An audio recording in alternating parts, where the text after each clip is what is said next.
Olá a todos, meu nome é Adilson, sou aluno de doutorado no segundo semestre do Instituto de Física de São Carlos, orientado pelo professor Guilherme Sparri e co-orientado pelo professor Juarez da Silva do IQISC. O título do meu projeto de doutorado é Framework para a Determinação Semiautomática de Hamiltonianos Efetivos a partir de estruturas de bandas pré-existentes. Antes, eu vou falar rapidamente das simetrias na natureza e como estão associadas à proporção e formas dos objetos e a percepção que temos da beleza desses objetos. Mas isso a gente tem na escala macroscópica. Na escala nanométrica, as propriedades e simetrias dos materiais elas estão associadas às suas propriedades eletrônicas. E o conhecimento dessas propriedades eletrônicas permite o desenvolvimento de novas tecnologias como fita de LED, microprocessador, células fotovoltaicas, dentre outras coisas. Mas para isso é preciso descrever a estrutura de bandas desses materiais cristalinos. Bem, um sólido cristalino ele pode ser, de uma maneira resumida, ele pode ser descrito como um conjunto de átomos e moléculas que se distribui periodicamente no espaço tridimensional. Esses sólidos cristalinos têm da ordem de 10 a 23 átomos por centímetro cúbico, o que traz um problema de muitos corpos, um problema que não tem solução analítica fechada, e mesmo a solução numérica, computacional, ela seria inviável se não fossem feitas algumas aproximações para diminuir o tamanho desse problema. Bem, eu não vou entrar em muitos detalhes com essas aproximações, mas vou falar rapidamente de Bohr-Oppenheimer, que é quando a gente consegue fazer essa aproximação e separa o hamiltoniano e consegue escrever ele com a parte que é o hamiltoniano eletrônico, que é o que a gente precisa agora é descrever como esses elétrons interagem na rede cristalina. Então, o potencial que a gente vai descrever agora, que aqui esses elétrons estão sujeitos, é um potencial que é a contribuição de toda a rede cristalina, mas que todos os elétrons sentem o mesmo potencial. Essa é uma aproximação que a gente fala que é uma aproximação de campo médio. Com isso, a equação de Schrödinger fica escrita dessa forma, a equação 1, com esse potencial sendo um potencial efetivo, e a solução dessa equação ela é uma combinação linear das funções de Bloch. As funções de Bloch que vão dar periodicidade na rede. Essa função ela tem uma constante AK e um K que é o indexador dessa função de onda, na verdade é onda, né? E a projeção das energias associadas às autofunções, que são soluções da equação de Schrödinger, a projeção dessas energias em função de K, nos dá o que chamamos de estrutura de banda eletrônica. Então, na aproximação de elétron do elétron quase livre, a gente pode fazer esse potencial tender a zero e o perfil dessas energias é um perfil parabólico. Esse gráfico aqui ele está representando o esquema da zona estendida de Brillouin, que a gente fala, né? E esse da direita, o B, é esquema de zona reduzida, onde a gente consegue, por definição de uma base de vetores da rede direta, a gente consegue descrever, relacionado a esses vetores da rede direta, descrever um vetor da rede recíproca. Essa rede recíproca ela pode ser vista como uma transformada de Fourier da rede direta. Por que a gente fala isso, descrever na rede recíproca? Porque por meio da rede recíproca a gente tem que os pontos de autossimetria eles pertencem à zona de Brillouin e podem ser levados um no outro por operações de simetrias. Esses pontos da rede eles são do espaço recíproco são representados pelos vetores K. Então, se eu consigo por operações de simetria levar esses pontos K em outros pontos K, a gente também tem que a nossa função de onda ela é simetrizada. Um modelo teórico amplamente utilizado para descrever esses hamiltonianos, conhecidos como hamiltonianos efetivos, é o modelo KP. Essa modalidade ela permite incluir o termo de spin, de maneira que o hamiltoniano, esse hamiltoniano é o hamiltoniano matricial, ele vai ter uma expansão em torno de um ponto de alta simetria, vamos dizer assim.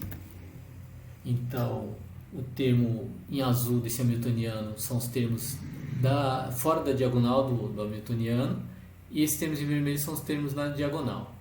Esse hamiltoniano, perdão, ele é constituído por blocos de matrizes, e esses blocos eles são determinados por meio da tabela de caracteres que a gente obtém da teoria de grupos. Então, a representação das bandas de condição e de valência do nosso material, elas são descritas através desses blocos, né? Que esses blocos vão entre as formas que a gente tem de resolver esse hamiltoniano é utilizando a perturbação com o método de Lagrange, que ele basicamente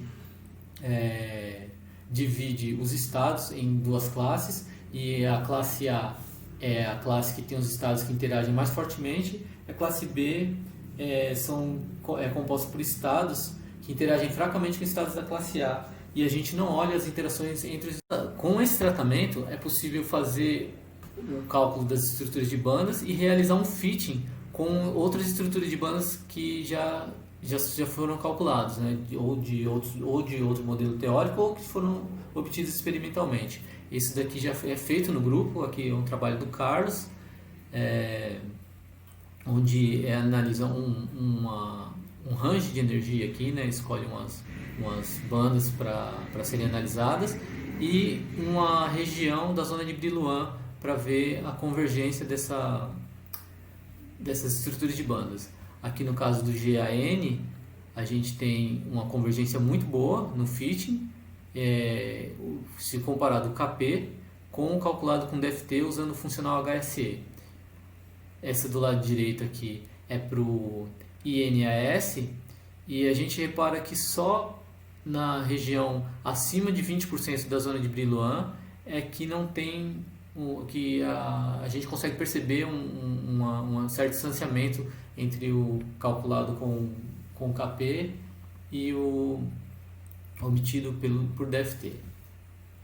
Bem, essa maneira de se tratar, de se fazer o fitting e descrever o hamiltoniano através de parâmetros obtidos da teoria de grupos, das simetrias da teoria de grupo, ela tem um processo que ele é manual, a inserção desses parâmetros e outras coisas. Então, o que temos como proposta para o projeto do meu doutorado é o uso de ferramentas computacionais que vão automatizar esses processos manuais. O uso de técnicas de inteligência artificial, como machine learning, para fazer predição desses parâmetros e, através disso, construir hamiltonianos alternativos. Com isso, gerar um classificador de hamiltonianos que vão possibilitar a construção de uma base de dados que podem ajudar na descoberta de novos materiais.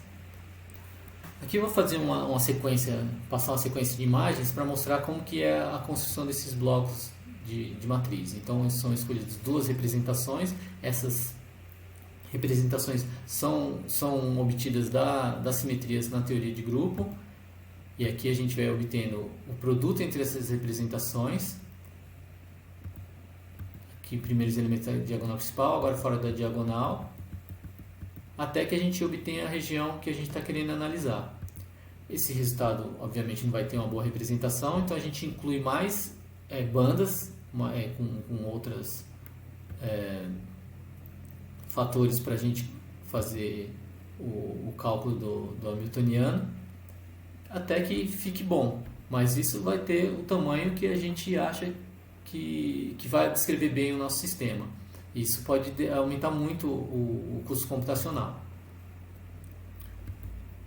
Então, como alternativa, a gente eu vou descrever essa parte rapidamente, mas mostrando que a gente escolhe, já define a nossa região, como tinha anteriormente, porém agora a gente já faz os cálculos usando o conjunto de bases da classe A. Não vai ficar muito bom, mas é aqui que dá início à teoria de perturbação de Lagrange. Então, a perturbação de ordem zero, que é essa que estava explicando, a gente pega os elementos da classe A e faz as interações e calcula os elementos de matriz. Esse é chamado de aproximação de ordem zero da teoria de perturbação de Lagrange. Então, a gente agora vai incluir os termos da classe B para fazer os cálculos e essas interações dos elementos da classe B com os da classe A é que vão dar os termos de primeira ordem. Então, as interações da classe A mais as interações que B tem com os elementos da classe A. Aqui eu vou mostrar agora um esquema para a gente entender como se dão essas interações. Então, a gente tem essa representação γ 7 interagindo com um γ 7 aqui de fora, que a gente chama γ 7b e o operador. Então, esse elemento aqui ele é calculado dessa forma, com essa integral, né?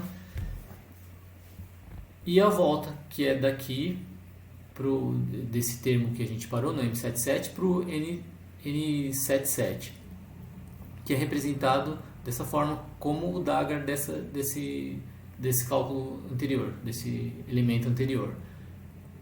A composição desse elemento, uma parcela dele é o produto de M Dagger com M.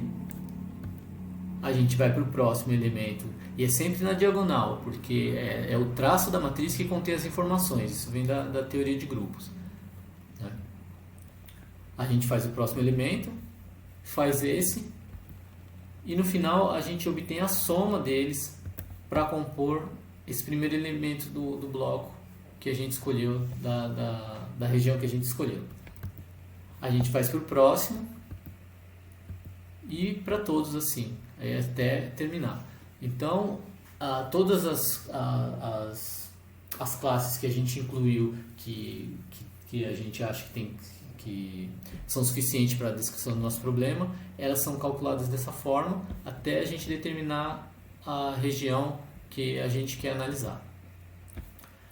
Bem, aqui a gente tem a representação do valor duplo, que é diferente de zero para os blocos N. Essa tabela aqui que tem um produto das representações, a gente obtém da teoria de grupos e a gente pode ver quais os termos que vão contribuir no nosso cálculo da matriz. A gente vê que se a gente pegar essa representação γ 8 com γ 7, ela não contribui. Aqui é por argumento de simetria que esses elementos vão se anular. E de γ 8 com γ 9 também não contribui. Então eu mostrei lá pra gente, nos slides anteriores para a gente compreender como que é o processo, mas elas não contribuem. E é aqui que tem uma grande diferença dos outros métodos. Ao invés de a gente ficar só colocando mais bandas para a gente ver como interagem, quais contribuem, a gente já sabe quem realmente contribui por argumentos de simetria. Aqui mostrando quem são os elementos dos blocos de matriz, né, os elementos do Hamiltoniano aqui.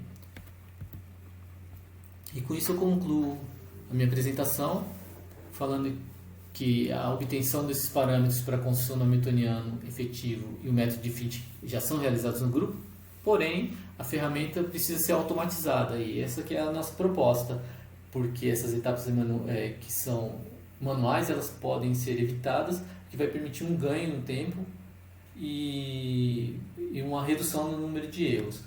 O uso de técnicas de inteligência artificial para predizer alguns parâmetros já são realizados na área, porém o que a gente pretende fazer é uma coisa mais abrangente, porque se você tem mais informações com relação ao grupo específico, no caso da Wurtzita, que eu esqueci de falar anteriormente, que é o que a gente olha γ 7, γ 8 e γ 9, as representações, a gente consegue por argumento de simetria já saber que para aquele grupo quais componentes vão ter contribuições e quais não vão ter. E além de tudo a gente ainda tem a questão das paridades, que vão eliminar muitos elementos de matriz. Isso vai permitir também, a partir dessas informações, se o algoritmo estiver fazendo uma boa predição, uma construção de uma base de dados que vai auxiliar na busca de novos materiais. Muito obrigado a todos.